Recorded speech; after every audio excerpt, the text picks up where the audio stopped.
الحمد لله نحمده ونستعينه ونستغفره ونؤمن به ونتوكل عليه ونعوذ أن سيدنا وحبيبنا وشفيعنا وسندنا محمدا عبده ورسوله صلى الله تعالى عليه وعلى آله وأصحابه وبارك وسلم تسليما كثيرا أما بعد فأعوذ بالله من الشيطان الرجيم بسم الله الرحمن الرحيم ومن يتوكل على الله فهو حسبه إن الله بالغ أمره قد جعل الله لكل شيء قدرا وقال النبي صلى الله عليه وسلم الكيس من دان نفسه وعمل لما بعد الموت. قرآن مجید کی ایک آیت اور رسول اللہ صلی اللہ علیہ وسلم کی ایک حدیث پڑھی ہے. دعا ہے اللہ تعالیٰ صحیح طرح سے بات کہنے کی، سننے کی، سمجھنے کی اور عمل کی توفیق عطا فرمائے.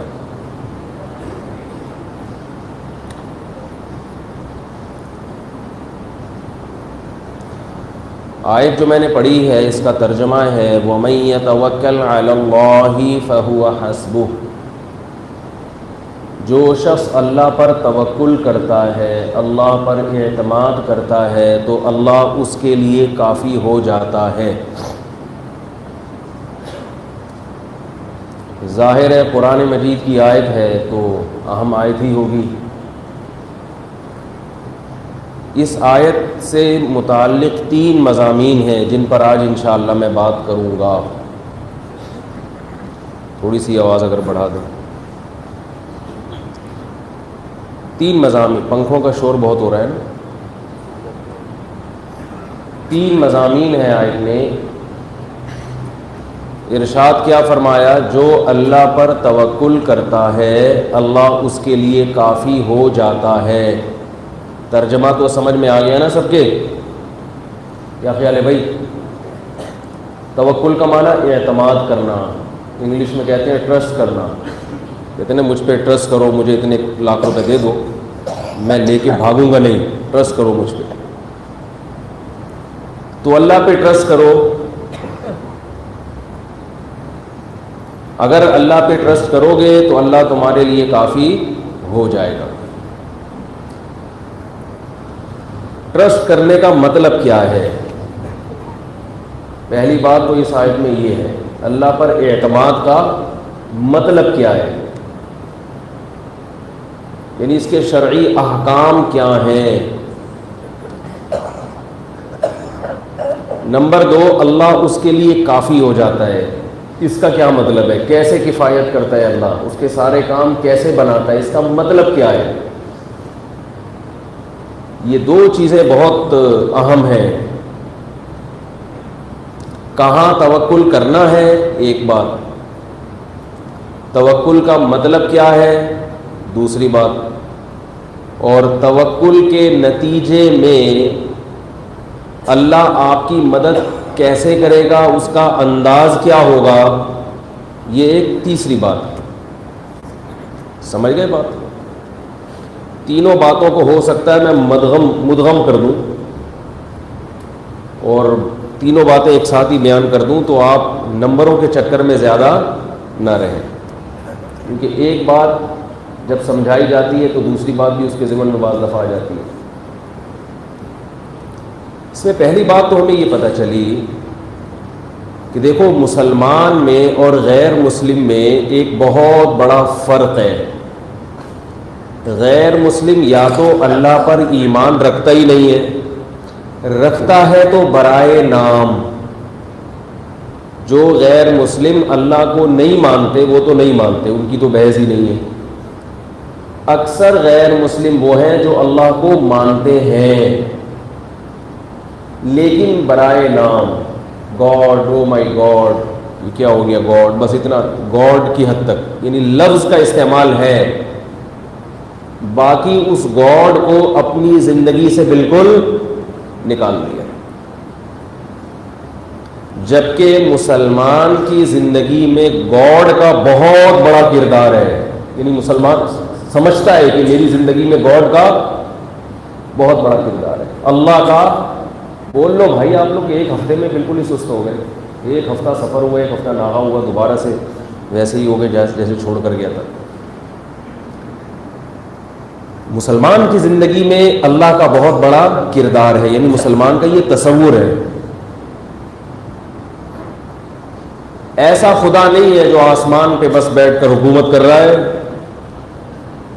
اور ایک نظام کے تحت اس نے کائنات کو چلا دیا, اب ہم کریں گے اپنے اسٹائل سے زندگی گزاریں گے, اس کا ہماری زندگی سے کوئی تعلق نہیں ہے. وہ ہماری زندگی پہ گویا اثر انداز ہو ہی نہیں رہا. تو ایسے گاڈ کو ماننا اللہ کی نظر میں نہ ماننے ہی کی طرح ہے. آپ اگر یہ کہیں کہ مجھے گرمی اس لیے لگتی ہے کہ گرمیوں کا موسم ہوگا تو گرمی تو لگے گی. جب بھی میں یہ کہتا ہوں نا گرمی لگے گی, مجھے وہ نعت یاد آتی, مرچیں تو لگیں گی. تمہیں مرچیں تو لگیں گی, میلاد ہوگا تو مرچیں تو لگیں گی. تو گرمیوں کا موسم ہے, گرمی تو لگے گی. اس میں اللہ کا کیا کردار ہے بھائی؟ معاذ اللہ, بھائی سورج ہے, گرمی ہے, تپش ہے, ہوگی گرمی, جب ٹھنڈ ہوگی تو سردی لگے گی. یہ جو کہتے ہیں غیر اللہ سے کچھ نہیں ہوتا, اس کا کیا مطلب؟ بھائی اللہ ہے وہ سب ہے, بھائی اللہ ہے تو سردیوں میں گرمی کرے, گرمیوں میں سردی ہے, کیا خیال ہے بھائی؟ دسمبر میں گرمی لگے اور جون جولائی میں سردی لگے, تو پھر ہم کہیں کہ گرمی سورج سے نہیں ہوتی بلکہ کس سے ہوتی ہے؟ اللہ سے ہوتی ہے. پھر ہم مانیں گے نا. تبھی تو غیر مسلم کہتے ہیں کہ یہ تو ساری چیزیں ایک اسباب کے تحت چل رہی ہیں. جراثیم ہوتے ہیں تو بیماری ہوتی ہے, جراثیم نہیں ہوتے تو بیماری نہیں ہوتی. یہ اللہ بیمار کرتا ہے, اللہ صحت دے, یہ کیا ہے؟ اس کا کیا مطلب ہوا؟ تو اللہ ہی سب کچھ کرتا ہے. دیکھو اللہ پر توکل جبھی ہوگا نا جب یہ یقین ہو کہ سارے کام کس کے ہاتھ میں ہے؟ بولو بھائی, اللہ کے ہاتھ میں. پھر آپ اس سے ڈرو گے, پھر آپ کہو گے بھائی میں سبب اختیار کر رہا ہوں کسی چیز کو پانے کا, لیکن اللہ چاہے گا تو وہ چیز ملے گی, نہیں چاہے گا تو بغیر سبب کے بھی سبب اختیار کر کے بھی نہیں ملے گی, اور چاہے گا تو بغیر سبب کے بھی مل جائے گی. تبھی تو اللہ سے ڈرے گا انسان.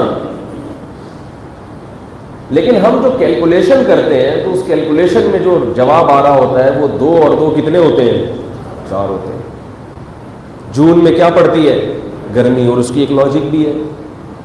جون میں جو سورج ہے نا اس کی کرنیں ہمارے اوپر سیدھی پڑتی ہیں. سردیوں میں سورج جو ہے سائڈوں سے نکل جاتا ہے. کیا خیال ہے بھائی؟ ایک بلب آپ کے اوپر جلے گا تو ہیٹ زیادہ دے گا, بلب اگر کنارے پہ لگے گا تو ہیٹ کم ہوگی. تو یاد رکھو اللہ پہ اعتماد اور توکل کا مطلب سب سے پہلے یہ ہے کہ آپ کو یہ یقین آ جائے کہ اللہ نے اس کائنات کو اسباب سے جوڑ دیا ہے, مگر ہوتا وہ نہیں ہے جو سبب چاہتا ہے, ہوتا وہ ہے جو اللہ چاہتا ہے. بہت بڑا فرق ہے یہ مسلم میں اور غیر مسلم میں. آج کل بہت سارے مسلمان وہ بھی عملی لحاظ سے غیر مسلم ہی بن گئے. عملی دنیا میں کیا بن گئے؟ وہ بھی یعنی کام ان کے بھی, سوچ ان کی بھی وہی ہے جو غیر مسلموں والی. کیا مطلب غیر مسلموں والی؟ کہ غیر مسلم کی نظر کس پر ہوتی ہے؟ اسباب پر. مسلم کی نظر بھی کس پر ہوتی ہے؟ بولو بھائی, اسباب. اور یہ اس لیے ہوتی ہے کہ ظاہر میں نظر ایسا ہی آ رہا ہے. ہائے ہائے کیسے سمجھائیں؟ پنکھا چلے گا تو ہوا آئے گی نا, بغیر پنکھے کے ہوا نہیں ملتی. ایئر کنڈیشن چلے گا تو ٹھنڈک ہوگی جون میں, سردیوں میں تو بغیر اسی کے بھی ہو جاتی ہے. اور خیر، تو توکل کا مطلب کیا ہے کہ آپ کو یہ یقین ہو کہ اسباب سے ہوتا ہوا نظر آتا ہے مگر کرتا کون ہے؟ اللہ۔ رہا یہ مسئلہ کہ اگر اللہ ہی نے کرنا ہے تو ہم تو کچھ اسباب کو دیکھتے ہیں کہ وہ لازم اور ملزوم ہے۔ بغیر نکاح کے اولاد ہوتی ہے؟ نہیں ہوتی، سوائے آدم علیہ السلام اور عیسیٰ علیہ السلام کے۔ آج تک ایسا نہیں ہوا کہ بغیر نکاح کے کسی کو اولاد مل گئی ہو۔ تو یہ ایک سبب ہے اس کا۔ بغیر محنت کے اکثر و بیشتر رزق نہیں ملتا۔ سست لوگ اکثر و بیشتر نہ دین کے نہ دنیا کے۔ اللہ کرے یہ موضوع میں جلدی سے آپ کے ذہنوں میں اتار دوں جو میں کہنا چاہتا ہوں۔ بہت بڑا مسئلہ ہے یہ، اس کی وجہ سے بڑے مسائل کھڑے ہو رہے ہیں معاشرے میں، معاشرتی خرابیاں پیدا ہو رہی ہیں، اپنی ذات کو بھی نقصان پہنچا رہا ہے انسان اور معاشرے کو بھی نقصان پہنچا رہا ہے۔ تو یاد رکھو، اللہ تعالیٰ نے جہاں بہت ساری چیزیں اسباب کے ساتھ جوڑ دی ہیں، وہاں دو نشانیاں، دو دلائل اس پر رکھ دیے ہیں کہ ہوتا اسباب سے نہیں ہے، ہوتا مجھ سے ہے۔ وہ دو دلائل ظاہر پرست انسان کو نظر نہیں آتے، شہوت پرستی کی وجہ سے، خواہشات کی وجہ سے۔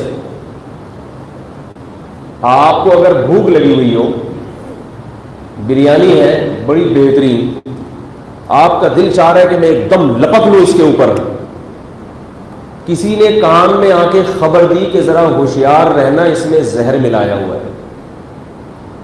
اب کیا ہوگا کہ اگر آپ کو بھوک نہیں لگی ہوئی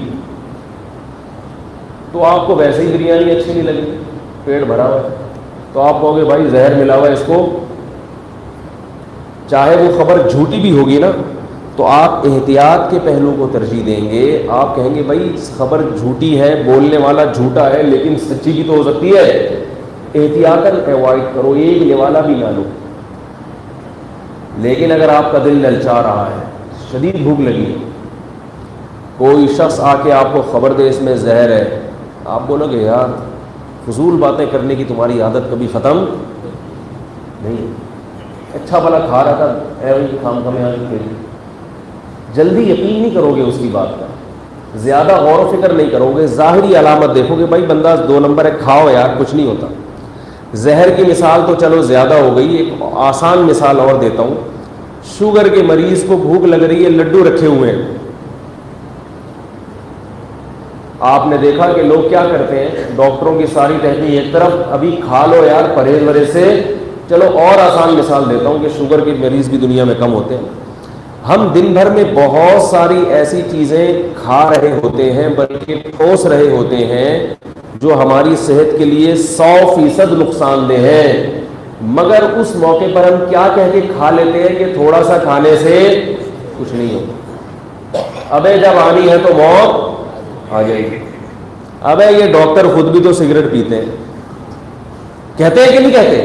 ارے بھائی بندہ کھاتا ہوا مرتا اچھا لگتا ہے۔ اب یہ دلائل ایسے ہیں کہ آپ تھوڑی دیر کے لیے اگر غور کرو نا عقل سے تو خود ہی آپ کو یہ دلائل غلط معلوم ہونا شروع ہو جائے گی، آپ خود کہو گے بھائی یہ میں غلط بول رہا ہوں۔ ابے ابے کر کے کیا کرتے ہیں، دن بھر ٹھوستے رہتے۔ بھائی اگر آپ کا تقدیر پر اتنا ایمان ہے کہ کھا لو اللہ ہے بچانے والا، تو پھر جب بیمار پڑتے ہو تو پھر پریشان کیوں ہوتے ہیں، پھر پرہیز کیوں کرتے ہیں؟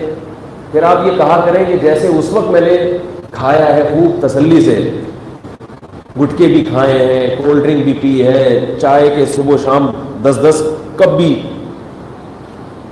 پیے ہیں، تو اب اگر میں بیمار ہو گیا تو کوئی بات نہیں، میں تو پہلے ہی یہ کہا کرتا تھا کہ کھانے پینے سے بیمار نہیں ہوتا، بیمار کس سے ہوتا ہے، ہونا ہوتا ہے تو ویسے ہی ہو جاتا ہے، تو اب پریشان کیوں ہے بھائی؟ ہوتے ہیں نا بیماری کے بعد، اور اب کیوں پرہیز کر رہے ہو؟ اب بھی کھا لو، کیا خیال ہے؟ بڑا گوشت کھاؤ، ایک دفعہ تمہیں اٹیک ہو چکا ہے، دیسی گھی پیا کرو، اسی طرح دیسی گھی کے پراٹھے صبح کھایا کرو، اٹیک ہو چکا ہے، لیکن پتہ ہے کہ جب اٹیک ہوا تھا تو مزہ آ گیا۔ تو دیکھو یہ میں مثال اس لیے دے رہا ہوں کہ جب انسان پہ شہوت غالب ہوتی ہے تو پھر اس کو اس چیز کی مخالفت میں دلائل آسانی سے سمجھ میں نہیں آتے. اس لیے نہیں کہ وہ دلائل مضبوط نہیں ہوتے، اس لیے کہ خواہشات نفسانیہ اس کو سمجھنے کا موقع نہیں دیتی. شیطان غالب آ جاتا ہے اور شیطان ان دلائل کو غلط سلط کر کے پیش کرتا ہے. اس وقت انسان زیادہ غور و فکر سے کام نہیں لیتا. تو یہ اصول صرف دنیا کی چیزوں میں نہیں ہے، دنیا کی چیزوں میں نہیں ہے، آخرت کے معاملے میں بھی انسان کا یہی معاملہ ہے. جبھی قرآن مجید میں اللہ نے اللہ کے نافرمانوں اور کافروں کے بارے میں کیا فرمایا؟ فرمایا بل ادارک علمہم فی الآخرہ، یہ لوگ جو اللہ کی نافرمانی کرتے ہیں اور آخرت سے ڈرتے نہیں ہیں، اس کی وجہ یہ ہے کہ ان کو آخرت کا علم ہی نہیں ہے. ان کو پتہ ہی نہیں کہ قیامت قائم ہوگی. ابھی انداز دیکھیں، یہ آیت مکمل نہیں ہوئی ہے. فرمایا ان کو پتہ ہی نہیں ہے کہ قیامت بھی قائم ہوگی. آگے اللہ نے ارشاد فرمایا بل ہم فی شک منہا. عربی میں جو بل کا لفظ ہے نا، بل، وہ پچھلے کلام سے رجوع کے لیے آتا ہے کہ ہم نے جو پچھلا کلام کیا وہ تو بطور تمہید کے تھا، اصل بات وہ نہیں ہے. دیکھو اردو میں بلکہ کہتے ہیں نا، بلکہ آپ نے جب کوئی بات کہی، آپ نے کہا بھائی میرے پاس وسیم بھائی آئے تھے بلکہ سلیم بھائی آئے تھے، تو کیا مطلب؟ وسیم تو میں نے غلطی سے کہہ دیا. آپ کہتے ہیں فلاں نے مجھ پر بڑا احسان کیا، مجھے ضرورت تھی 50 لاکھ روپے دیے بلکہ 1 کروڑ روپے دیے. تو اب اگلا کلام مقصد ہے یا پچھلا؟ اگلا. تو اللہ تعالیٰ نے قرآن میں کیا فرمایا کہ جو لوگ خواہشات نفسانیہ کے پیچھے پڑے ہوئے ہیں، زنا کر رہے ہیں، شرک کر رہے ہیں، حرام دوستیاں لگا رہے ہیں، شراب پی رہے ہیں، والدین کی نافرمانی کر رہے ہیں، حرام طریقے سے مال کما رہے ہیں، کسی کا حق دبا رہے ہیں، تو اصل بات یہ ہے کہ ان کو آخرت کے بارے میں کچھ پتہ ہی نہیں ہے. سمجھ رہے ہو؟ گویا آخرت کی خبریں ان تک پہنچی ہے کہ نہیں ہے، ان کو یہ پتہ ہی نہیں. بیچاروں گویا اللہ تعالیٰ گویا ان کو بیچارے قرار دے. ان بیچاروں کو پتہ ہی نہیں کہ قیامت میں حساب و کتاب بھی ہوگا. لیکن اللہ نے اپنی بات سے رجوع کیا اور فرمایا بل ہم فی شک منہا. فرمایا نہیں، بلکہ اصل بات یہ ہے کہ ان کو آخرت کا تردد ہے، یقین نہیں ہے نا، اس لیے ایسی حرکتیں کر رہے ہیں. ان کو کیا ہے؟ شک ہے کہ شاید ہو جائے اور شاید نہ بھی ہو. تو جس چیز کا یقین نہیں ہوتا اس کے لیے انسان بڑی بڑی قربانیاں نہیں دیتا. چھوٹے موٹے کام کر لے گا، نہا دھو کے جمعے کی نماز پڑھ لے گا، کبھی کبھار عید کی نماز پڑھ لے گا، کبھی ابو کو جاتے ہوئے سلام کر لے گا، یار میرا بات ہے رشتے میں، اللہ قیامت میں کہیں سوال نہ کر لے. امی کو سلام کر لے گا، اور جی امی جی ٹھیک ٹھاک، یہ 50 روپے آپ کے، ٹھیک ہے نا. یہ تھوڑا بہت تو چلائے گا کہ بھائی ہو سکتا ہے قبر میں حساب و کتاب ہو جائے. کیا خیال ہے بھائی؟ ممکن ہے کہ یہ مولوی لوگ جو باتیں کر رہے ہوں یہ 100% غلط نہ ہو اور جنت جہنم بھی ہوتی ہو، لیکن چونکہ شک ہے، یقین نہیں ہے، تو چھوٹی موٹی تو چیزیں چلے گی. دفن ہو جائیں گے مسلمانوں کے قبرستان میں، جنازہ پڑھوا لیں گے کسی مولوی صاحب سے، شناختی کارڈ میں مذہب کے خانے میں کیا لکھوا دیں گے؟ اسلام. اور تھوڑا بہت کبھی عید بقرعید پہ اپنی بہنوں کا خیال کر لیا، ان کو کچھ گوشت بھیج دیا ان کے گھر میں. بھائی شریعت نے رشتہ داری جوڑنے کا حکم دیا ہے. وراثت میں ان کی کئی دکانیں بنتی تھیں، بہنوں کی کروڑوں کی جائیدادیں بنتی تھیں، تو وہ تو نہیں دے رہے کیونکہ آخرت کا یقین تو نہیں ہے. پتہ چلا ہم یہاں طارق روڈ کی 10 کروڑ کی دکان بھی بہن کو دے دیں اور آخرت میں کچھ بھی نہ ملے، تو نہ ادھر کے نہ ادھر کے. کیا خیال ہے؟ مٹی ہو کے ختم ہو گئے تو یہاں تو مزے اڑاؤ نا. لیکن اب یہ بھی ڈر ہے کہ یار کہیں چترول نہ لگ رہے ہوں وہاں جا کے. کیا خیال ہے؟ تو اس لیے اب دکانوں تو بہنوں کے حوالے نہیں کی جا رہی، پراپرٹی تو البتہ ان کو تھوڑا سا راضی کر لو. حج پہ جانے سے پہلے ان سے پوچھ لو کہ بھائی سارا کیا کرایا کیا ہے؟ بھائی میں نے آپ کو تکلیف پہنچائی ہو، آپ نے مجھے تکلیف پہنچائی ہو، بھائی سب معاف. ہوتا ہے نا، حاجی لوگ حج پہ جانے سے پہلے کیا کرتے ہیں؟ بولو نا بھائی، معافی تلافی. بھائی دیکھو سب کہا سنا کیا کر لو، بھائی شب برات ہے، معاف کروا لو سب کہا سنا. کرتے ہیں نا لوگ، تو اس لیے کرتے ہیں کہ بھائی ایسا نہ ہو کہ واقعی کہیں ٹھگائی ہو جائے. کیا خیال ہے؟ یا بہن کو کیا کیا کہ 10 کروڑ کی دکان تھی تو وہ تو نہیں دے رہے، لیکن دکان سے جو ارننگ ہو رہی ہے تو اس کا بھی خیال کر رہے ہیں کہ بھائی جب تمہیں کوئی پریشانی ہو تو میں ہوں نا. دیکھو اگر تمہیں ضرورت ہے، تمہیں کوئی بیماری ہے تو میں تمہارا بھائی ہوں نا. بھائی ایسے آپ لوگ ہی تو بولتے ہیں یہ باتیں. آپ کہہ رہے ہیں اس کو اندر کی خبر ہے ہماری. میں نے اپنی بہن کو جو ٹوپی کرائی تھی مفتی صاحب کو کس نے بتایا؟ جیسے جب میں عاملوں کے خلاف بولتا ہوں نا، روحانی علاج والوں کے خلاف، یہ سب ایک جیسے ہوتے ہیں، تو آپ لوگوں کو تعجب نہیں ہوتا، لیکن جو روحانی علاج والا ہوتا ہے نا وہ بڑا حیران ہو رہا ہوتا ہے کہ یار یہ تو مجھے پتا ہے کہ میں فراڈی ہوں اور اللہ کو پتا ہے، مفتی صاحب کو کہاں سے پتا چل گیا؟ وہ بڑا حیران ہو رہا ہوتا ہے یار ان میں اتنا کانفیڈینس ہے کہ میں نے اتنے لوگوں کو الو بنایا جھاڑ پھونک کے نام پہ. یہ مفتی صاحب نہ کبھی روحانی علاج والوں میں رہے ہیں، نہ کبھی ان کا زیادہ واسطہ ان لوگوں سے پڑا ہے. یہ تو مدرسے میں علم حاصل کرتے رہے ہیں اور پھر مسجدوں میں بیانات کرتے ہیں. تو ہماری اندر کی خبریں کہاں سے ملتی ہیں؟ ایسی اندر کی خبر جو صرف روحانی علاج والا جانتا ہے، اس کی بیوی کو بھی نہیں پتا کہ کتنا بڑا فراڈی ہے. حقیقت بتا رہا ہوں آپ کو. وہ بڑے اندر سے حیران ہو رہے ہوتے ہیں، یار یہ بڑا بندہ بڑا ٹائٹ ہے اس لحاظ سے. ویسے تو اللہ ہی جانتا ہے کون کتنا ٹائٹ ہے. اس معاملے میں یہ بندہ کیا ہے، اتنی بالکل صحیح بات کہاں سے کرتا ہے. اوپر سے وہ کہیں گے مفتی صاحب آپ غلط باتیں کر رہے ہو، اندر سے بہرحال وہ بڑے متاثر ہو رہے ہوتے ہیں. خیر،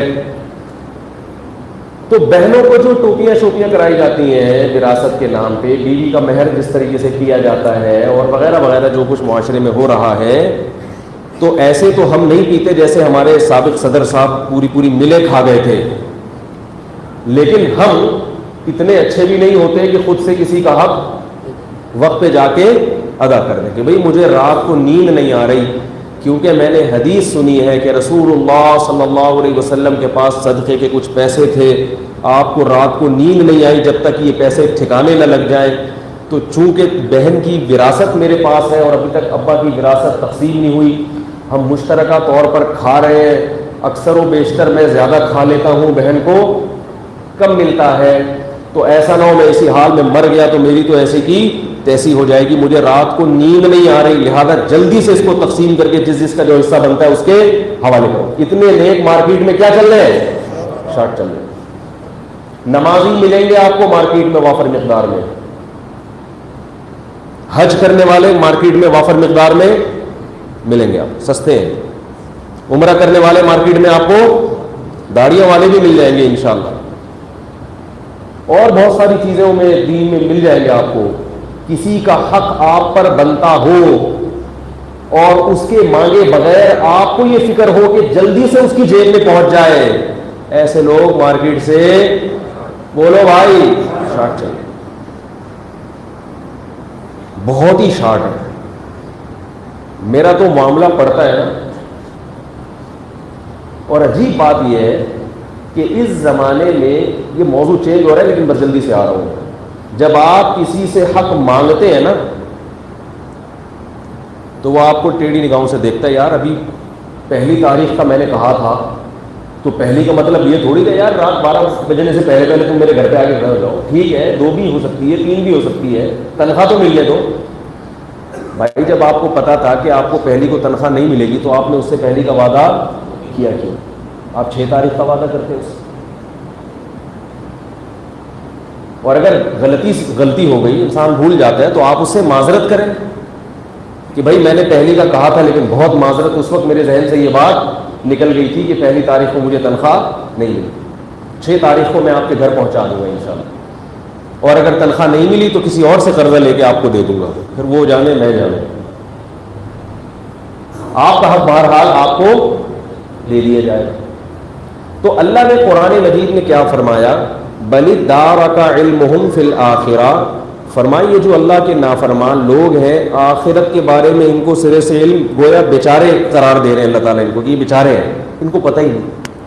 پھر اللہ نے اپنی بات سے رجوع کیا، گویا کہ حقیقت نہیں، گویا کہ پچھلا کلام گویا کہ صحیح نہیں تھا، حالانکہ اللہ کا تو سب کلام صحیح ہے، لیکن یہ بلاغت ہے، کسی کے دل میں بات اتارنے کے لیے اس طرح کا انداز اختیار کیا جاتا ہے کہ پچھلا کلام تو محض ایک تمہید تھا، اس طرف لانے کے لیے تھا تاکہ اگلی بات تمہاری سمجھ میں آئے اور اگلا کلام تمہارے دل میں اچھی طرح اتر جائے۔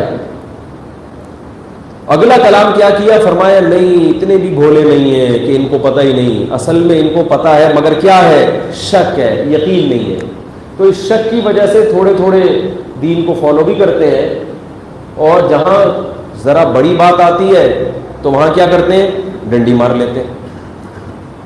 لیکن اللہ نے اس کلام سے بھی رجوع کیا، فرمایا نہیں، اصل بات یہ نہیں، بل ہم منہا عمون، اصل میں آخرت سے اندھے بنے ہوئے ہیں۔ نظر آ رہی ہے، قبر بھی نظر آ رہی ہے، اور آفاق عالم میں جو اللہ نے آخرت کے برحق ہونے کے دلائل دیے وہ بھی اپنی آنکھوں سے نظر آ رہے ہیں۔ اتنی کامن سینس ہر انسان میں ہے کہ اللہ نے انسان کو پیدا کر کے ایسا ہی نہیں چھوڑ دیا کہ دنیا میں جو چاہے کرتے رہو، کوئی پوچھنے والا نہیں ہے۔ ایسا نہیں ہو سکتا، ایسا دنیا کی کسی قانون میں نہیں ہوتا، حکومت میں نہیں ہوتا۔ تو اللہ کا قانون ایسے کیسے ہو سکتا ہے؟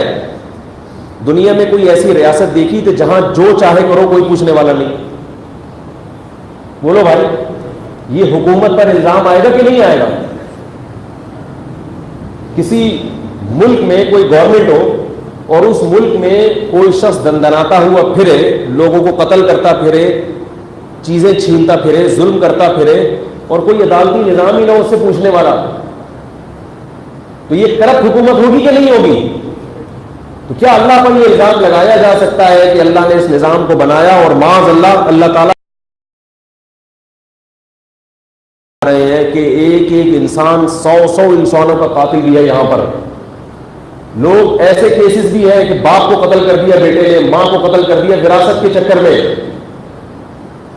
اور دنیا میں مجرم کو سزا نہیں ملتی، اگر ملتی ہے تو کم ملتی ہے۔ ایک شخص نے 100 انسانوں کو قتل کیا، دنیا میں اس کی سزا کیا ہے کہ اس کو قتل کیا جائے گا، تو کیا یہ 100 انسانوں کا بدلہ ہو گیا؟ دنیا میں آپ اس کو سزا دے ہی نہیں سکتے پوری۔ ایک انسان نے کسی کو آگ میں پھینک کے جلایا، تڑپا کے، اس کی سزا کیا ہے؟ قاتل کی اسے سولی پہ لٹکا دو، گردن اڑا دو اس کی۔ کیا اس کو پوری سزا مل گئی؟ ظاہر ہے نہیں ملی اس کو سزا۔ کتنے جرائم کرتا رہا لیکن سزا پوری نہیں ملتی، اور یہ بھی ان کو ہے جن کو ملتی ہے سزا۔ بہت سو کو تو سزا سرے سے ملتی نہیں ہے، کیس ثابت ہی نہیں ہوتا، اور بہت سو کے ساتھ ایسا ہوتا ہے کہ جرم کسی نے کیا ہوتا ہے اور پکڑا کوئی اور جاتا ہے، اور اس سے بھی بڑھ کر یہ ہوتا ہے کہ جرم جس نے کیا تو بجائے ظالم کو سزا ملنے کی الٹا مظلوم پہ کیس ہو جاتا ہے اور وہ اندر ہو جاتا ہے۔ دنیا میں یہ دھاندلیاں ہمیشہ سے ہو رہی ہیں اور ہمیشہ ہوتی رہے گی، چاہے انصاف والی حکومت ہو یا ظالم حکومت ہو، کیونکہ انسان کے اسباب اور وسائل بہت محدود ہیں، اسے نہیں پتہ چلتا کہ حقیقی ظالم کون ہے، وہ تو گواہیوں پر چل رہا ہوتا ہے نا معاملہ۔ یہ کیا بات ہے کہ انسان اپنے اختیار سے جرم کرتا رہے اور اللہ نہ اس دنیا میں سزا دے اور نہ کوئی اور جہان اس نے رکھا ہوا ہو۔ تو آخرت کے وجود کے دلائل اتنے زیادہ اللہ نے قائم کیے ہیں کہ ان دلائل کو دیکھ کر کوئی بھی آخرت کا منکر نہیں ہو سکتا۔ اسے پتہ ہے کہ جو کر رہا ہوں اس کا بدلہ مجھے قیامت کے دن ملے گا، اللہ چھوڑے گا نہیں۔ یہ بات غیر مسلموں کے بھی دل میں اللہ نے ڈال دی ہے، لیکن اللہ فرماتے ہیں کہ یہ کیا ہے؟ بل ہم منہا عمون، نہ تو یہ بالکل لا علم ہے اور نہ یہ آخرت کے بارے میں شک میں پڑے ہوئے ہیں۔ اصل بات یہ ان کو یقین ہے، آخرت نظر آ رہی ہے، مگر جان بوجھ کر اندھے بنے ہوئے ہیں، آنکھیں بند کی ہوئی ہیں۔ بلی جیسے کبوتر کو دیکھ کے آنکھ بند کر لیتی ہے اور وہ یہ سمجھتی ہے کہ جیسے مجھے کبوتر جیسے بلی کو دیکھ کے آنکھ بند کرتا ہے اور سمجھتا ہے کہ جیسے مجھے بلی نظر نہیں آ رہی تو اب بلی کو بھی میں نظر نہیں آ رہا، تو یہ اس کی حماقت ہے۔ شاید ہے دل کے خوش کرنے کو غالب خیال اچھا ہے، جب کچھ نہیں ہوتا بھائی بلی نے تو جھپٹنا ہے، تو دل کے خوش کرنے کو آدمی کچھ نہ کچھ کر لیتا ہے۔ جو لوگ اللہ کی نافرمانی کرتے ہیں وہ دل کے خوش کرنے کو آخرت سے آنکھیں بولو بھائی بند کر لیتے، چھوڑو یار، پتہ نہیں جنت ہوگی بھی کہ نہیں ہوگی، آخرت ہوگی، سوچو ہی اس بارے میں. پنجابی میں کہتے ہیں نا سوچی پیا تو بندہ گیا. مقولہ سنا ہم نے پنجابی زبان میں، سوچی پیا تو. وہ ایسے موقع پہ استعمال ہوتا ہے کہ آپ شوگر کے مریض ہیں، 6 لڈو رکھے ہوئے، اب آپ سوچ رہے ہیں کہ یار یہ لڈو کھاؤں کہ نہیں کھاؤں، تو ایسے موقع پہ کہا جاتا ہے سوچی پیا تو بندہ. بھائی سوچ سوچ کے زندگی گزارو گے تو مر گئے، کھا لو. ابھی میں پنجاب گیا 3-4 دن کے لیے. اللہ تعالیٰ پنجاب والوں کو جزائے خیر دے، ماشاءاللہ خوراکیں بڑی ٹائٹ ہیں، خوراکیں بڑی ٹائٹ ہیں. اور میں نے اپنے میزبان سے کہا کہ اب جب پنجاب کا دورہ ہوگا تو دعوت پر پابندی ہے، اس شرط کے ساتھ آؤں گا کہ کوئی مجھے کھانا نہیں کھلائے گا، کیونکہ میں افورڈ نہیں کر سکتا پنجاب والوں کی خوراک بھائی. اور پھر وہاں نہیں کھاؤ تو شرم بھی آ رہی ہوتی، کیا کہ یار یہ بھی خوراک ہے. نہیں کھاؤ تو وہ کیا محسوس کرتے ہیں کہ یار یہ خوراک ہے، 2 نوالے کھا لیے، 4 نوالے وہاں سے لے لیے، یہ کیا خوراک ہے. شرم آتی ہے. کہتے باتیں تو بہت بڑی بڑی کرتے ہو، ممبر پہ بیٹھ کے کھایا جاتا نہیں، اور اگر ان کے حساب سے کھا لو پھر اٹھ نہیں سکتے بھائی. ماشاءاللہ بڑی خوراک ہے یار. اب ناشتے سے پہلے لسی پیش کر دی، جوس پیش کر دیا، بھائی وہ پی لیے تو اب ناشتے کا تو نہیں کرے گا ہمارا. کہہ رہے یہ تو ویسے ہی ایڈورٹائزمنٹ کے طور پر، کمپنی کی مشہوری کے لیے. اس کے بعد اب یہ کھائیں، اب ناشتہ آئے گا. ناشتے میں بھی ماشاءاللہ پائے اور سفید چنے پھر انڈے کھا رہے، لیکن میں دیکھ رہا تھا ماشاءاللہ کھاتے ہیں. تو اس لیے میں نے اپنے میزبان سے کہا ہے کہ بھائی کھانا وہی ہوگا جو آپ نے اپنی مرضی سے اپنے ٹائم سے کھا لیں. پھر لوگوں کی عادت ہے کھانے سے 1-1 گھنٹہ انتظار ہوتا ہے، پھر بڑا لمبا چوڑا سیٹ اپ چلتا ہے، اس میں ٹائم جو ضائع ہوتا ہے. کھانا ایسی چیز ہے آدمی اپنی مرضی سے کھائے، اپنا دال چاول کھائے، کتنا مزہ آتا ہے.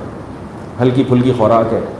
ہر وقت ہفتے میں 1-8 دفعہ مرغ و مسلم کھا لیں، اس سے زیادہ نہ کھائیں. طبیعت بھی بوجھ، جسم میں سستی.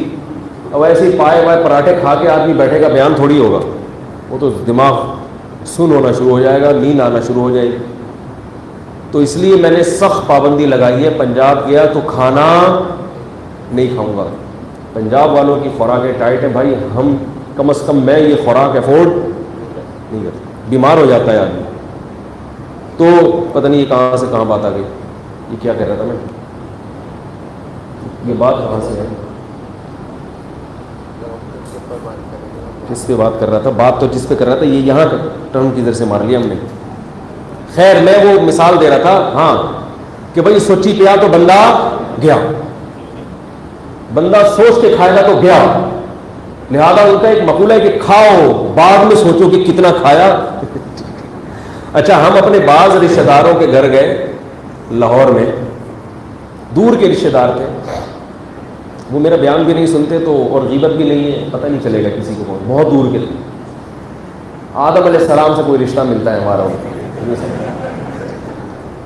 تو جب میں ان کے گھر گیا اور کافی سالوں کے بعد گیا ہوں تو ایسے ان کی جو کھانے پینے کا جو اسٹائل تھا بالکل گول ہو گئے تھے وہ کھا کھا کے. یعنی یہ ہمارے گھر والوں کے رشتے کے دور کے ماموں لگتے ہیں. کیسے تھے وہ ماموں؟ ماموں کا بیٹا آیا، وہ اوریجنل ماموں نہیں، وہ رشتے داروں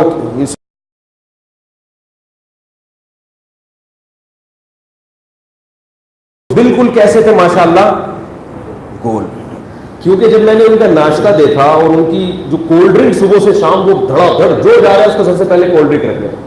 پیاس لگ رہی ہے تو کولڈ ڈرنک پی رہے ہیں. اتنا زیادہ کولڈ ڈرنک کا استعمال، اللہ نے پیسہ بہت دیا ہے، کولڈ ڈرنک کا استعمال بہت زیادہ، برگر اور پتہ نہیں کیا کیا چل رہا ہے. تو مجھے ان کے بچے بھی کیسے ہیں، پورے پرکار سے نا آپ رکھ کے یوں کر لیں، پرکار ہوتا ہے نا کہ دائرے بنا. تو میں حیران ہو رہا تھا کہ اللہ کے بندو، ایک طرف کہتے ہو سوچی پیا تو بندہ گیا، یہ بغیر سوچے کھانے کا کیا ہے، بغیر سوچ کے کھانے کا یہ نتیجہ ہے کہ گول ہو گئے ہیں. اور میں نے کہا خیال ہوا ان سے کہوں، لیکن کہا نہیں کیونکہ ان سے کون لڑے گا بھائی. مجھے خیال ہوا کہ اگلے سال اگر میں آیا تو آپ کی چوڑائی لمبائی سے زیادہ ہو جائے گی.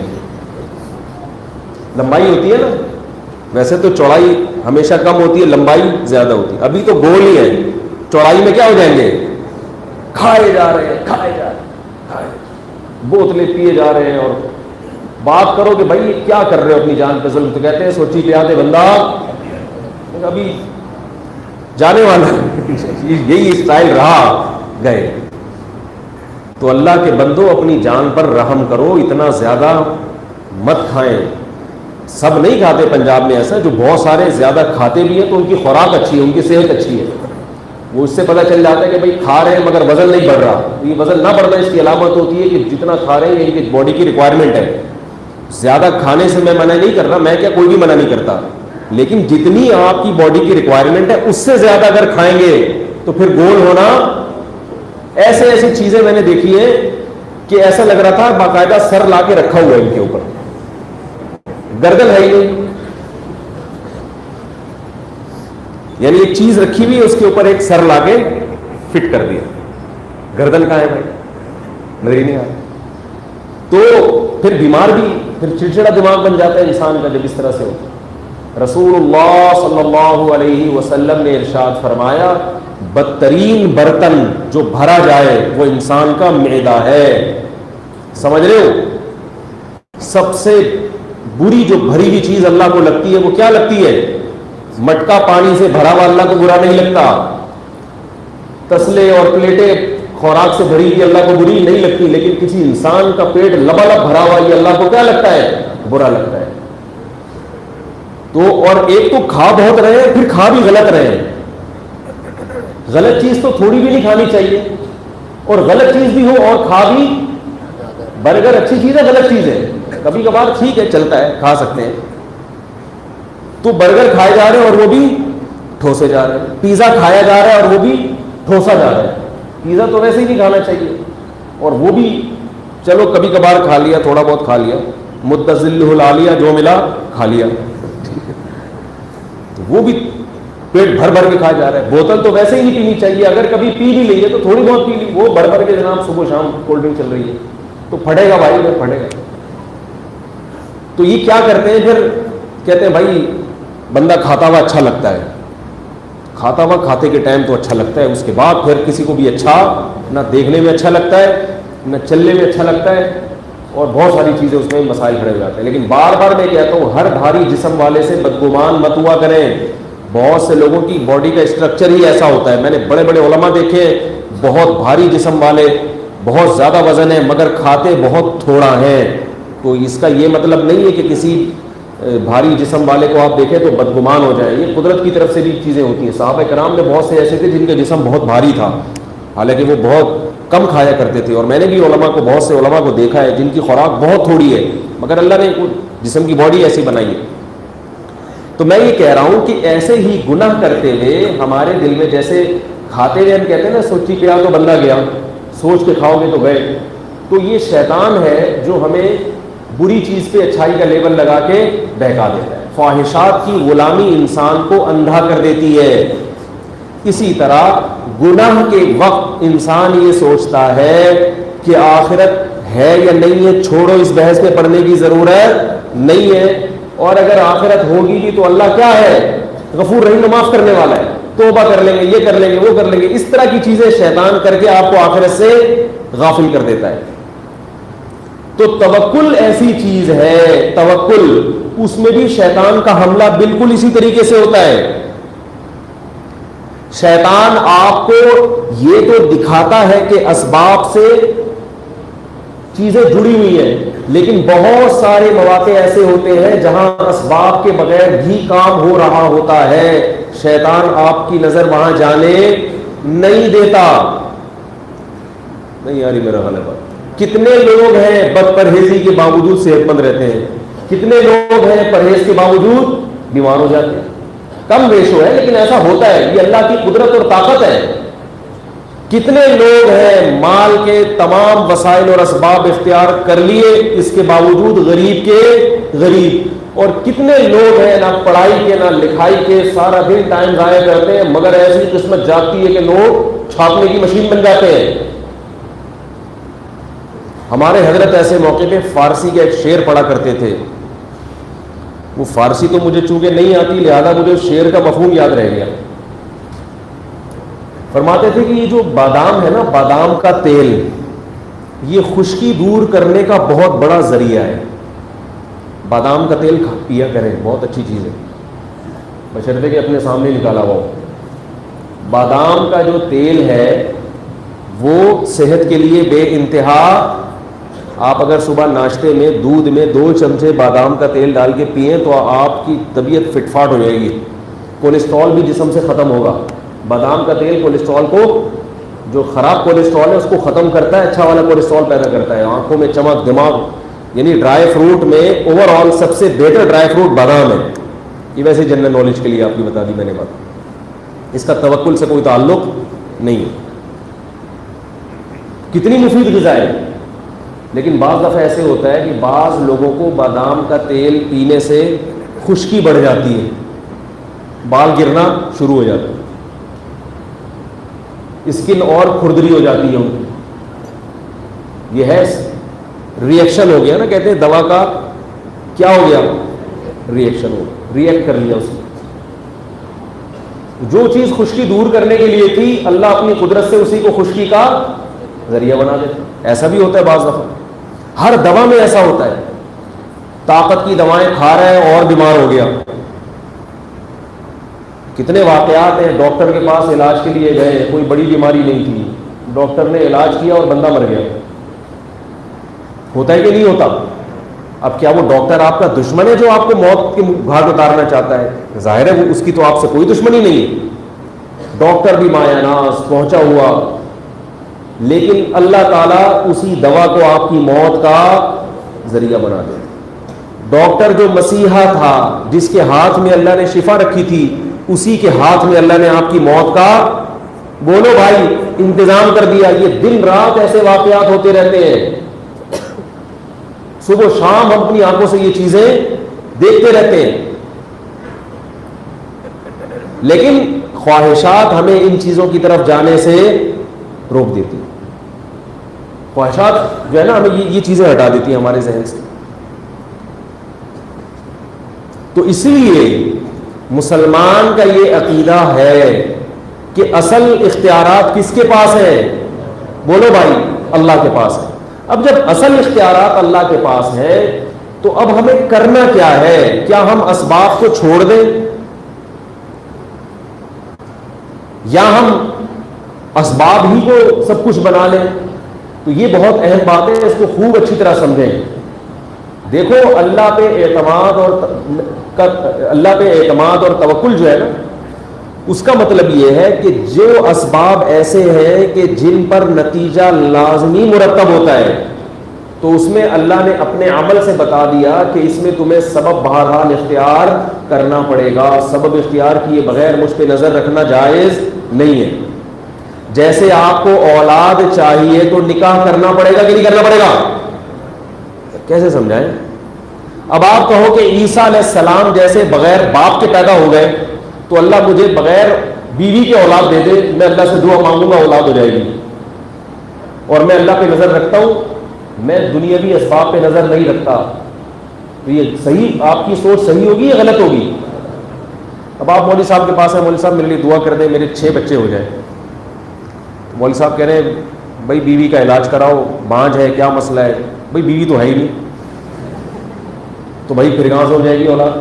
اور اولاد بھی حلال اولاد چاہیے، کیسے ہو جائے گی؟ بس دیکھو اللہ بڑا ہے. اللہ کیا ہے؟ اللہ بہت بڑا ہے. اللہ کے پاس بڑی طاقت ہے. ہم نے تبلیغ میں سنا اللہ سے سب کچھ ہوتا ہے، غیر اللہ سے کچھ نہیں ہوتا. تو اللہ یہ چاہے گا تو ہو جائے گی. عیسیٰ علیہ السلام، اور ہمارے پاس مثال بھی ہے کہ عیسیٰ علیہ السلام کی بھی تو ہو گئی تھی. تو میں نے کہا میں اسے کیا کہوں گا کہ بھائی اپنے دماغ کا علاج. اللہ کی عادت یہ ہے کہ اسباب اختیار کیے بغیر آپ کو اولاد نہیں ملے. ہاں نکاح کر لو، شادی کر لو، بیوی بانجھ ہے اس کا علاج کر لو، علاج بھی ہو گیا، سب کچھ اسباب ہو گئے، پھر بھی نہیں ہو رہی. جیسے ڈاکٹر کہتے ہیں نا کہ بھائی بیوی میں بھی کوئی خرابی نہیں ہے، شوہر میں بھی کوئی خرابی نہیں ہے، بالکل سب میڈیکل رپورٹیں بالکل فٹ فاٹ ہیں، تو اب کس کی قدرت ہے بھائی؟ اب آپ دعا مانگیں اللہ تعالیٰ سے تو اللہ آپ کو اولاد دے گا اگر چاہے گا. روٹی سے پیٹ بھرتا ہے لازمی. سمجھ رہے؟ تو یہ تو وہ اسباب ہیں جن کو آپ کو لازمی اختیار بولو بھائی کرنا پڑے گا. چند دن پہلے کسی خاتون کا فون آیا, بیوہ خاتون, بیوہ ہو گئی, وہ 4-5 بچے ہیں ان کے. مجھے کہنے لگی کہ مفتی صاحب 5 سال سے اللہ سے دعائیں مانگ رہی ہوں کہ مجھے اچھا سا شوہر دے دے. 5 سال سے اللہ سے دعائیں مانگ رہی ہوں کہ مجھے کیا مل جائے, اچھا شوہر مل جائے, کوئی مل ہی نہیں رہا. تو اللہ دعائیں قبول کیوں نہیں کرتا ہے؟ کہ وہ ایک شکوہ کر رہی تھی اللہ تعالیٰ سے. ہم نے تو سنا ہے, کہہ رہی ہے میں نے قرآن میں پڑھا ہے وَإِذَا سَأَلَكَ عِبَادِي عِبَادِي فَإِنِّي قَرِيب, میرے بندے جب مجھے پکارتے ہیں تو میں اجیب دعوت الداعی اذا دعان, میں پکارنے والوں کی پکار کا جواب دیتا ہوں. تو مجھے کیوں نہیں ملا؟ بات آ رہی ہے سمجھ میں؟ میں نے ان خاتون سے کہا کہ بندے مارکیٹ میں شارٹ, جو چیز شارٹ ہوتی ہے وہ دعاؤں سے بولو بھائی نہیں ملتی. ایک چیز ہے ہی نہیں,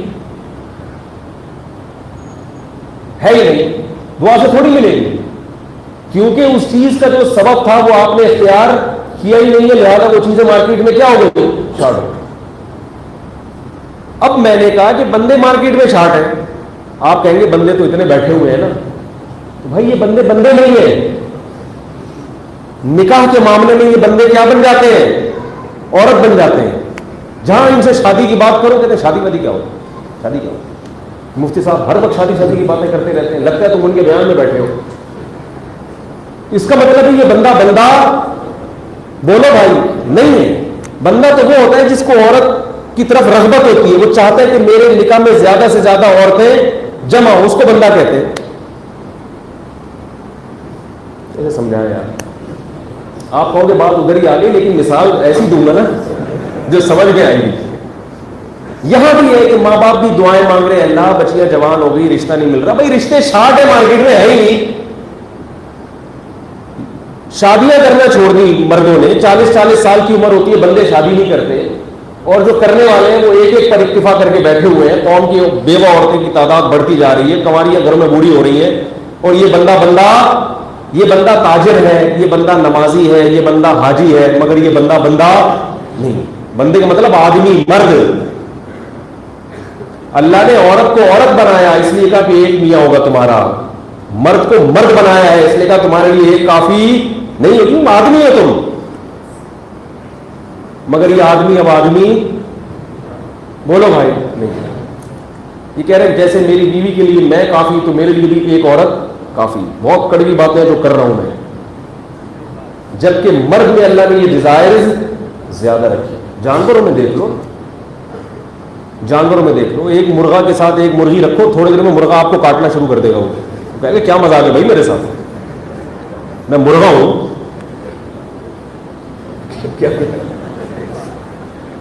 ہر جانور میں ایسے ہی ہے, نر تھوڑے ہوتے ہیں, مادائیں زیادہ ہوتی ہیں. تو بندے کیا رہے کہ بندے مارکیٹ سے کیا ہو گئے ہیں, شارٹ.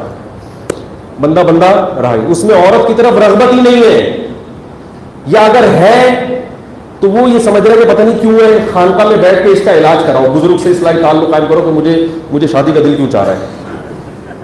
اللہ کے بندو, جب اللہ نے مرد بنایا ہے تو تمہیں عورت کی طرف رغبت ہوگی, اور یہ شکر ادا کرو کہ ہوتی ہے رغبت. ہاں, حرام طریقے سے اس کی طرف جانے پر پابندی لگا دی, حلال طریقہ اللہ نے کھول دیا تمہارے لیے. جیسے بھوک لگے گی تو روٹی کھانے کا دل چاہے گا. اب اس روٹی کھانے کا ایک طریقہ حرام ہے, ایک حلال ہے.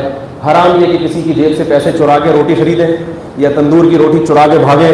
اور حلال کیا ہے, حلال پیسوں سے جتنی چاہیں روٹیاں خرید لیں. کیا خیال ہے؟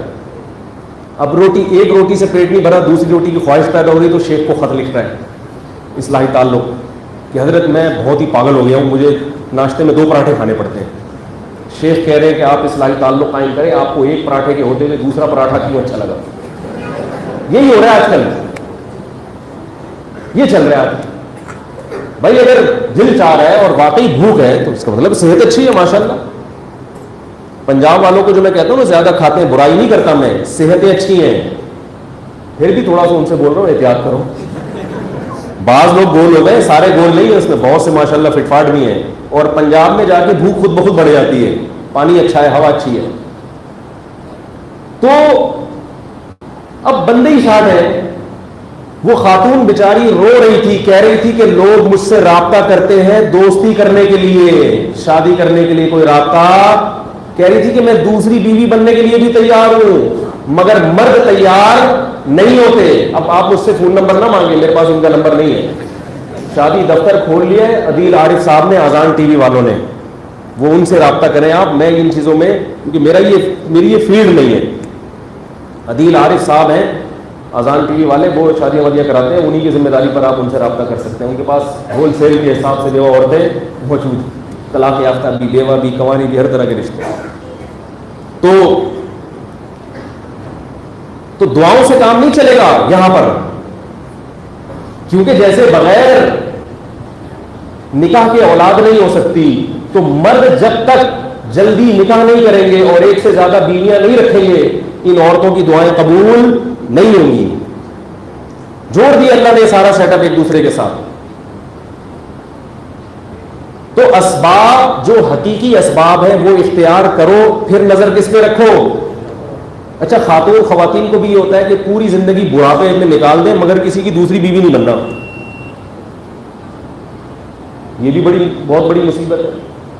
تو وہی بھی ٹھیک ہے, ایسے ہی بیٹھے رہو ساری زندگی, کوشش کریں پہلا والا مل جائے. نہیں مل رہا تو کسی اناڑی کی, کسی نااہل کی اکلوتی بیوی بننے سے بہتر نہیں کسی سمجھدار کی دوسری بن جائے, یہ زیادہ بہتر ہے. تو اسباب اختیار نہیں کرتے لوگ. ایک غلو تو یہ ہوتا ہے. دوسرا غلو یہ ہے کہ جو اسباب کی طرف توجہ رکھتے ہیں وہ غیر مسلموں کی طرح اسباب میں غلو کرنا شروع کر دیتے ہیں, تبھی پھر پریشان ہونا شروع ہو جاتے ہیں. اب میں ایک مثال سے اس کی بات سمجھا کے جو اس کو میں ختم کرتا ہوں. دیکھو, رسول اللہ صلی اللہ علیہ وسلم نے فرمایا کہ جس علاقے میں کوئی بیماری پھیلی ہوئی ہو, اس علاقے میں بندے بن, پنجاب میں کہتے ہیں نا بندہ بن بندہ, کیا کہتے ہیں, بندہ بن بندہ, اپنے خرچے پہ, اپنی ذمہ داری پہ, اپنی ٹینشن پہ. حضرت عمر رضی اللہ تعالیٰ عنہ شام کے سفر پہ تھے. شام کے سفر, جب شام کے بارڈر پہ پہنچے تو حضرت عمر رضی اللہ تعالیٰ عنہ کو علم ہوا کہ شام میں وبا پھیلی ہوئی ہے, بیماری پھیلی ہوئی ہے. حضرت عمر نے وہیں اسٹے کیا. پریشان ہو گئے کہ ہم شام میں جائیں یا نہ جائیں. اس علاقے میں جانا کہیں نقصان کا سبب بھی ہو سکتا ہے, اور یہاں سے بھاگنا کہیں ایسا نہ ہو کہ اللہ ناراض ہو جائے کہ تم جو ہے نا میری تقدیر سے بھاگ رہے ہو. تو عبد الرحمن ابن عوف رضی اللہ تعالی عنہ نے حضرت عمر کو یہ حدیث سنائی کہ میں نے رسول اللہ صلی اللہ علیہ وسلم کو یہ کہتے ہوئے سنا ہے کہ جس علاقے میں وبا پھیلی ہوئی ہو اس علاقے میں سفر مت کرو. حضرت عمر نے ارادہ کیا واپسی کا, نہیں جائیں گے. اب اتنا لمبا سفر کر کے گئے. شام کے جو گورنر تھے صحابی رسول, ان کو ظاہر ہے امید تھی کہ امیر المومنین آ رہے ہیں, ان کا استقبال کریں گے. ان کو بہت تکلیف ہوئی, تو انہوں نے حضرت عمر کو پیغام بھجوایا کہ آپ اللہ کی تقدیر سے فرار اختیار کر رہے ہیں امیر المومنین. یہ ہے توکل جو میں سمجھانا چاہ رہا ہوں. آپ اللہ کی, بولو بھائی, تقدیر سے بھاگ رہے ہیں. تفر من قدر اللہ, اللہ کی تقدیر سے بھاگ رہے ہیں. بھائی موت لکھی ہوئی ہوگی تو وہاں بھی آ جائے گی مدینہ میں, اور نہیں لکھی ہوئی ہوگی تو شام میں بھی نہیں آئے گی. حضرت عمر نے جواب فرمایا, نام فررنا من قدر اللہ الی قدر اللہ, ہم اللہ کی تقدیر سے بھاگ کر بھی اللہ کی تقدیر ہی کی طرف جا رہے ہیں. نہیں آئی میرا خیال, تقدیر سے کوئی بھی نہیں بچ سکتا. ہم جو بھی کر رہے ہیں وہ کیا ہے, تقدیر کا حصہ ہے.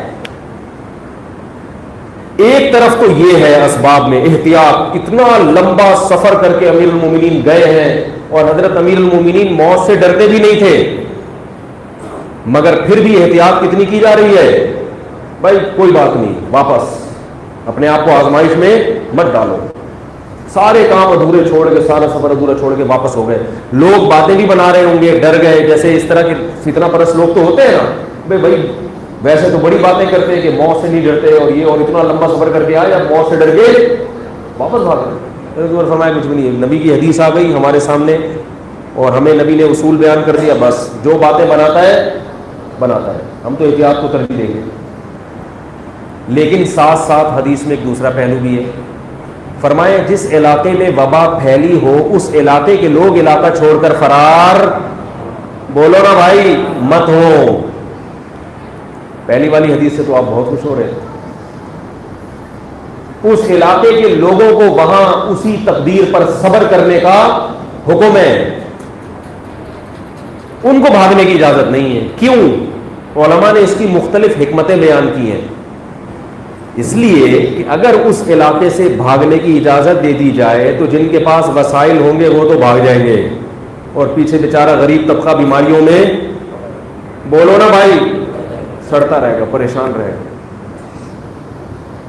اس کا بھی ڈر ہے کہ وہ جراثیم آپ میں ہو اور آپ علاقہ چھوڑ کے بھاگیں, کسی دوسرے علاقے میں بھی وہ جراثیم پھیلا دیں. تو اب اس میں اپنے ذاتی مفاد کو نہیں دیکھنا بلکہ قوم کے اجتماعی مفاد کو دیکھنا ہے. بھئی جیسے یہ مسلمان ہیں جن کو بیماری ہو گئی, اب ان کو اس پریشانی میں اکیلے چھوڑ کر, بولو نا یار, کیوں نہیں بول رہے, نہیں بھاگا. اور یہ بھی ہے کہ یقینی تھوڑی ہے کہ آپ کو بیماری لگے گی. جب کوئی وبا علاقے میں پھیلتی ہے تو 2%, 5%, بہت زیادہ 10% لوگ شکار ہوتے ہیں, 90% پھر بھی محفوظ رہتے ہیں. یا تو آگ لگی ہوئی ہے نا کہ سب نہیں جلنا ہے, پھر تو بھاگو. ایسا نہیں ہے کہ لازمی مرو گے آپ. اب بھاگنے میں اجتماعی نقصانات زیادہ ہیں, انفرادی فائدے کا 10% چانس ہے. تو شریعت یہاں اجتماعی فائدہ دیتی ہے اور آپ کو وہاں سے بھاگنے کی اجازت نہیں دیتی. ایسے موقع پر حکم دیتی ہے کہ کس پر توکل کرو, اللہ پر. بھئی اللہ چاہے گا تو موت دے دے گا اسی علاقے میں, نہیں چاہے گا تو اس علاقے میں بھی موت واقع نہیں ہوگی, اور اللہ چاہے گا تو اس علاقے کو چھوڑ کر اگر میں بھاگا تو بھی میری موت واقع ہو جائے گی, اور بچانا چاہے گا تو ان بیماروں کے درمیان رہ کر بھی اللہ مجھے بچا لے. اب یہ کیا ہے؟ اسباب میں اعتدال. غیر مسلم اس نعمت سے محروم, وہ بھاگے گا, کہے گا بچو. وہ اپنے باپ کو چھوڑ کے بھاگے گا, اپنی بیوی کو چھوڑ کے بھاگے گا, اپنے بچوں کو چھوڑ کے بھاگے گا, اگر ہوئے بھاگے گا وہ وہاں سے. اسی سے پتا چلا کہ گھر میں جب کوئی بیماری پھیلتی ہے تو اپنے عزیز و اقارب کو چھوڑ کر فرار مت ہوا کرے, بلکہ ان کی دل و جان سے خدمت کیا کرے. گھر میں اگر جوائنٹ فیملی میں رہتے ہیں, کسی ایک بھائی کو ٹی بی ہو گئی تو اسے اچھوت سمجھ کے وہاں سے بھاگے نہیں. ارے بھائی سمجھ میں آ رہا ہے؟ ایسا ہوتا ہے نا, گھر میں بیماری ہو گئی, کسی کو ٹی بی ہو گئی. اب دنیا پرست آدمی کیا کرتا ہے, بھائی اس کو بالکل الگ کر دو گھر سے باہر, اس کو وہاں جمع کرا دو ادھر. اسلام کیا کہتا ہے؟ نہیں نہیں نہیں, آپ کا خونی رشتہ ہے, آپ اسے چھوڑ کے فرار نہیں ہو سکتے, خدمت کرو اس کی. اگر شیطان بہکائے کہ بھئی تمہیں بھی بیماری لگ جائے گی تو پھر اللہ پر اعتماد کرنا ہے کہ بیمار کرنا کس کا کام ہے؟ اللہ کا, اور صحت دینا کس کا کام ہے؟ اللہ کا. اللہ چاہے تو اس کو بھی ٹھیک کر سکتا ہے اور مجھے بھی بیماری سے بچا سکتا ہے, اور اللہ اگر نہیں چاہے تو اس کو ٹھیک کر دے گا اور مجھے بیماری میں مبتلا کر دے گا. اسی حدیث کے بارے میں نبی صلی اللہ علیہ وسلم نے یہی تعلیم دوسری حدیث میں دی ہے کہ ایک صحابی نے عرض کیا کہ یا رسول اللہ, آپ صلی اللہ علیہ وسلم نے فرمایا لا عدوى ولا طیرا, بیماریوں سے مت ڈرا کرو, بیماریوں کے جراثیم سے جو ایک دوسرے سے لگتے ہیں ان سے احتیاط. یعنی لا عدوى, یہ بیماریاں لگتی نہیں ہیں, لازمی طور پر لگتی نہیں ہیں. تو صحابی نے کہا یا رسول اللہ, میرے اونٹوں میں ایک اونٹ خارشی ہوتا ہے, اس کی وجہ سے باقیوں کو بھی خارش لگ جاتی ہے. تو آپ صلی اللہ علیہ وسلم نے فرمایا فمن اجرب الاول, پہلے اونٹ کو خارش کس نے لگائی تھی؟ نہیں آ رہی بات. تو جس خدا نے اپنی طاقت اور قدرت سے پہلے اونٹ کو خارش لگا دی, وہ اپنی قدرت سے دوسرے کو لگا بھی سکتا ہے اور بچا بھی سکتا ہے. تو آپ کے گھر میں کسی کو ٹی بی کی بیماری اگر ہو گئی, اللہ نہ کرے, تو جو اللہ اس کو اپنی طاقت اور قدرت سے ابتداءً ٹی بی کی بیماری لگا سکتا ہے, وہ آپ کو, اگر آپ یہاں سے بھاگ گئے تو آپ کو بھی, وہ جو ٹی بی کا مریض ہے اس نے تھوڑی کسی مریض کو کے ساتھ مسافہ کیا تھا, اس کو تو اللہ نے اپنی قدرت سے لگا دی, ہوا میں کہیں سے بھی اڑتے ہوئے آ گئے جراثیم. جو اللہ اس کو لگا سکتا ہے. آپ اگر اس گھر سے بھاگ کے چلے گئے, اپنے بھائی کو, اپنی اولاد کو, اپنے باپ کو چھوڑ کے بھاگ گئے, تو وہ اللہ آپ کو دوسرے کے گھر میں بھی جا کے لگا سکتا ہے. اور اگر بچانا چاہے تو اسی کے ساتھ چارپائی پہ سو گے, اس کا جھوٹا پیو گے, پھر بھی بیماری نہیں ہوگی. اور میں نے اپنی آنکھوں سے اپنی زندگی میں یہ دیکھا ہے. یہ واقعہ میں کئی بار بیان کر چکا ہوں کہ ہمارے پڑوس میں ایک ٹی بی کے مریض تھے. یہ بات بھی 20-25 سال پرانی ہے. اس وقت ٹی بی کی ایسا علاج دریافت نہیں ہوا تھا, اکثر لوگ مر جاتے تھے ٹی بی میں. تو ایک بڑی بہن اپنے بھائی کے ساتھ اس گھر میں رہتی تھی.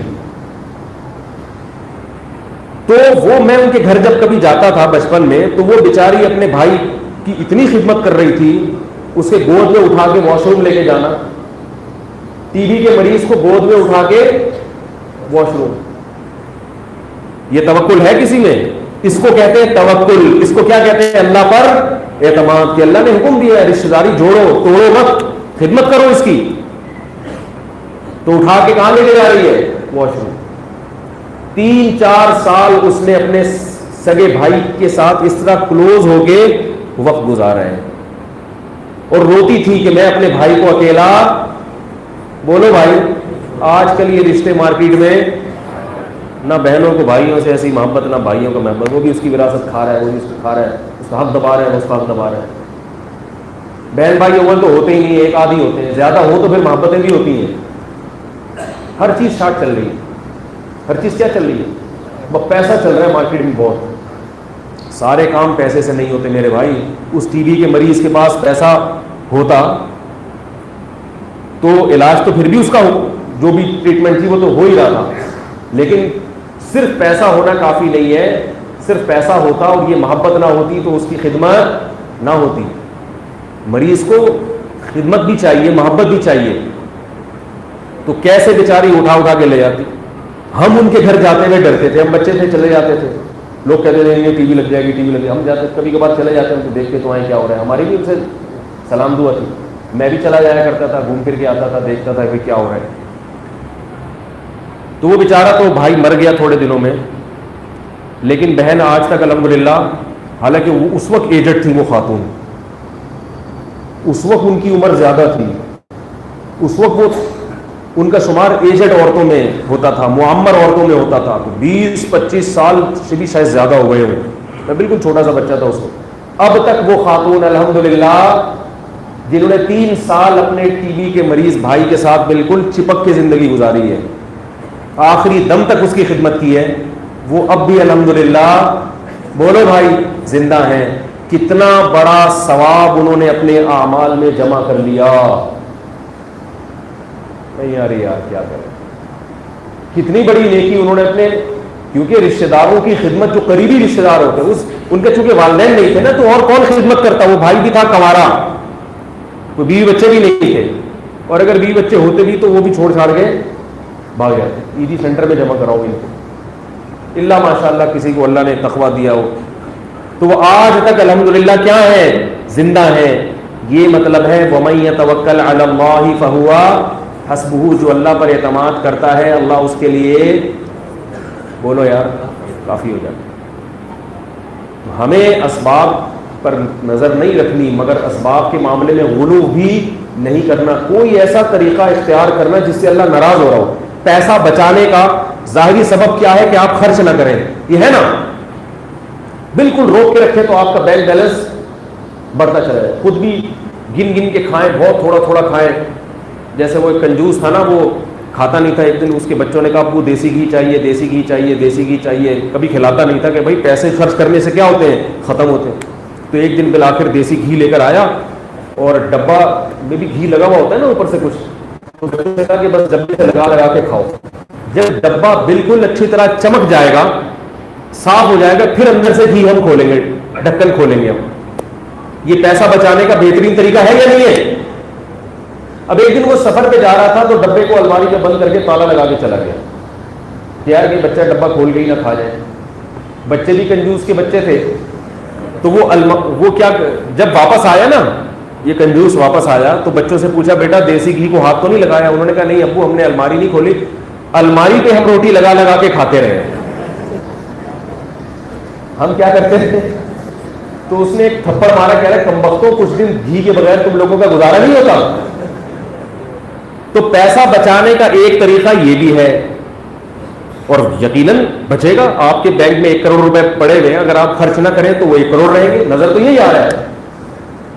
لیکن جیسے وبا والے علاقے سے بھاگنے سے اللہ نے منع کیا, اسی طرح پیسہ بچانے کے اس طریقے سے بھی اللہ نے منع کیا. اللہ نے کہا یہ والا طریقہ اختیار نہیں کرو, یہ طریقہ اختیار کرو گے تو میں ناراض ہو جاؤں گا. اور اللہ سے کو ناراض کر کے کوئی سبب اختیار کرنا, یہ اس کی علامت ہے کہ آپ کی نظر اللہ پہ نہیں ہے, آپ کی نظر. اللہ نے کہا میں تمہیں ایک ٹیکنیکل طریقہ بتاتا ہوں, وہ یہ کہ خرچ کرو. وہ کیا ہے؟ بیوی بچوں پہ بھی خرچ کرو. دیسی گھی کے اللہ نے اگر گنجائش دی ہے, لا کے ڈبہ کھول کے ان کو کھلاؤ. ڈبے سنگھا کے ترساؤ نہیں ان کو, بولو کھاؤ بیٹا. بچے کہیں گے ابو ختم نہ ہو جائے, کوئی بات نہیں بیٹا, ختم ہو گیا تو اللہ, بولو نا یار, اور دے گا, اللہ بہت بڑا ہے, اور دے. یہ لو پیسے, یہ لو, یہ مسجد میں دے دو بھائی, یہ مدرسے میں دے دو, رشتے داروں کو ہدایہ دے دیا کرو, کھلاؤ. بہنوں پہ خرچ کرو, بھائیوں پہ خرچ کرو. کیوں خرچ کرو؟ اللہ نے کہا ہے. اللہ فرمایا من ذا الذی یقرض اللہ قرضا حسنا, کون ہے جو اللہ کو قرضہ دے, فیضاعفہ اضعافا کثیرا, اللہ اسے کئی گنا بڑھا کے واپس لوٹائے گا. کیا خیال ہے؟ یہ والا طریقہ کس کا ہے؟ بولو بھائی, اسلام کا. اور اللہ ایسے موقع فرماتے ہیں وَمَن يَتَوَكَّلْ عَلَى اللَّهِ, اب تم ڈرو گے اللہ, تم صدقات و خیرات کا کہہ رہے, تو کہہ رہے خود بھی کھاؤ دوسروں کو بھی کھلاؤ, تو یہ تو بڑا عجیب سا ہو گیا, تو خرچ ہو رہے ہیں. تو اللہ فرماتے ہیں جو اللہ پہ توکل کرتا ہے اللہ اس کے لیے, بولو بھائی, کافی ہو جاتا ہے. یہ مطلب ہے. اس بارے میں 1-2 باتیں چھوٹی سی رہ گئی ہیں, وہ میں پھر دعا کے بعد اگر وقت ملا, ورنہ ایک چھوٹی سی بات یہ رہ گئی ہے کہ بعض دفعہ ایسا بھی ہوتا ہے کہ آزمائش آ جاتی ہے. مثال کے طور پر یہ ممکن تھا اس خاتون کو ٹی بی کی بیماری لگ جاتی اور وہ مر جاتی, تو دنیا پرست لوگ یہ کہتے ہیں ہم منع کر رہے تھے نہیں رہو, مگر یہ پھر بھی باز نہیں آئی. تو اگر وہ مر جاتی تو دنیا پرست کا تو یہ تبصرہ ہوتا, جو اللہ پہ اعتماد کرتا ہے وہ کہتے ہیں کوئی بات نہیں, موت زندگی کس کے ہاتھ میں ہے, اللہ کے ہاتھ میں.